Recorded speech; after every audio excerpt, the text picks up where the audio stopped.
Welcome to this product demonstration termination video of a Category 5E shielded jack. When you receive your connectors, they'll be individually bagged. You can open the bag with the perforation on the side, dump out the contents. The instructions are on the back of the bag for how to terminate. The parts inside it is going to have a strain relief, you're going to have a piece of copper tape, and you're going to have the connector body mounted onto the connector shields. You want to separate those. First step is going to be to actually slide this connector shield up over the cable. Go ahead and slide this up over.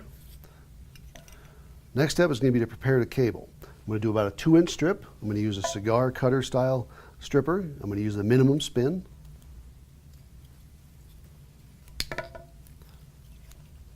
The foil shield that's on here is going to have a seam on it. You want to find that seam, follow it all the way down to the jacket, and then you can take a pair of diagonal cutters and nip it very carefully right at the base of the shield, right near the jacket. Peel it off, slide your drain wire and fold it back. Remove this polyester binder.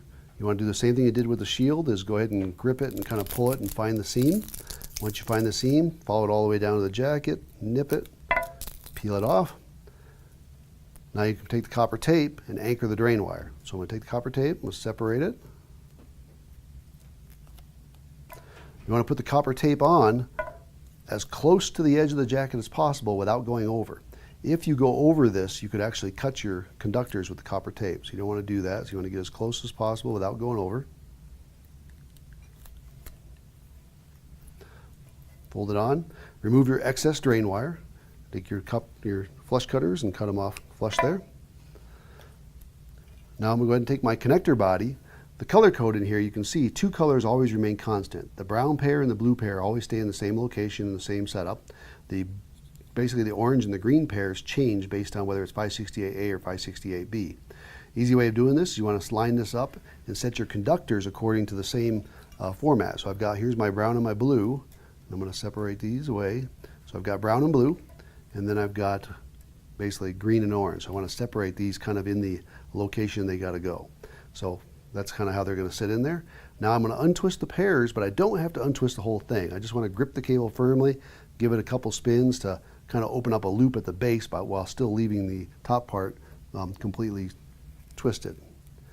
So I'm going to do the blue and the brown first because those are the anchor pairs. Kind of get them in the right locations.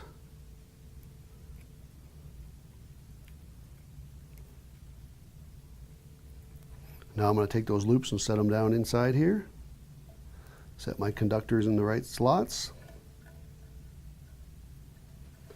Going to give it a little tug to put it in.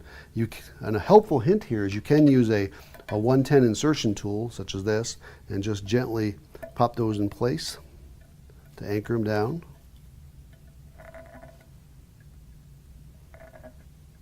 And once those are down in place, now I'm going to do the other pairs. I need my green over here, brown, orange over here. I'm going to go ahead and untwist these also, same thing. I'm going to twist them just at the base, so I'm still leaving the top parts twisted. Get them in the right color code lined up. And then lay those down inside the slots. Again, you can use the 110 insertion tool just to push them down.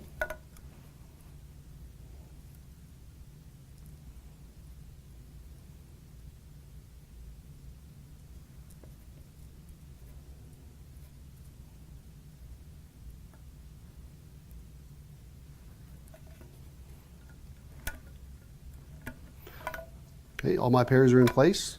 All the wires are off to one side. Now I'm ready to crimp this with the tool. So the tool itself, there's some neat features about the tool. I'm going to go ahead and set the tool up what it could look like if you just took it out of the box.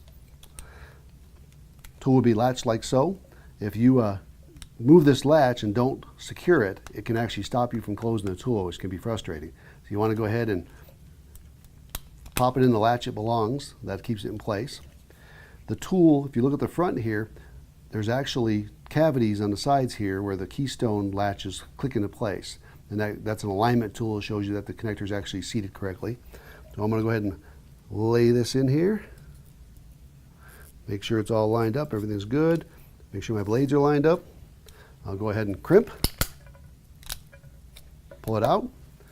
Everything's crimped. So now I can go ahead and straighten my wire out, take my strain relief, set it in place and kind of align it and seat it fully. It'll click as it latches.